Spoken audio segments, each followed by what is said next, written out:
Assalamualaikum warahmatullahi taala wabarakatuh. Saya Syed Putra Haizam bin Syihab. Bersama dengan saya satu hari satu ilmu.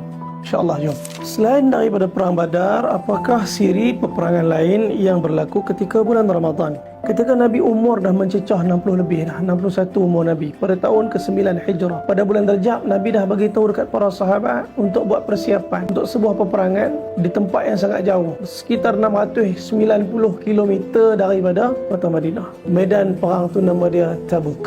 Berada di utara Saudi sampai hari ini. Bulan persiapan daripada bulan Rajab sampai masuk Syaban. Para sahabat berjual beli persiapan untuk perang. Nabi SAW buat persiapan perang dalam bulan Rajab ni. Bulan Nabi beritahu para sahabat destination yang akan mereka pergi dan keadaan persiapan yang mereka akan buat. Benda ni jangan berlaku dalam perang-perang Nabi SAW. Selalu Nabi rahsia, selalu Nabi tak beritahu kat mana nak pergi, bila nak pergi. Ini strategi Nabi dalam perang. Tapi untuk perang Tabuk berbeza. Perang Tabuk ni Nabi beritahu awal, sebulan sebelum Nabi dah cerita dah. Musim panas pula, kurma masak ranum pula. Ujian cukup teruk apabila di kalangan orang-orang munafik mula berdakwah kepada orang-orang yang lemah iman dia supaya tak pergi perang Tabuk. Mereka kata, la tanfiru fil har. Jangan kalian berperang, jangan keluar pada musim panas. Nabi beritahu pada mereka, inna jahannama harran. Beritahu pada mereka semua, neraka jahanam itu lebih panas lagi. Infiru khifafan wa thiqala. Keluar Allah perintahkan. Kamu ringan, berat, keluar. Ini perintah Allah untuk berjuang jalan Allah. Sya'ban bergerak 20 hari perjalanan jauh, panas tuan. Duduk di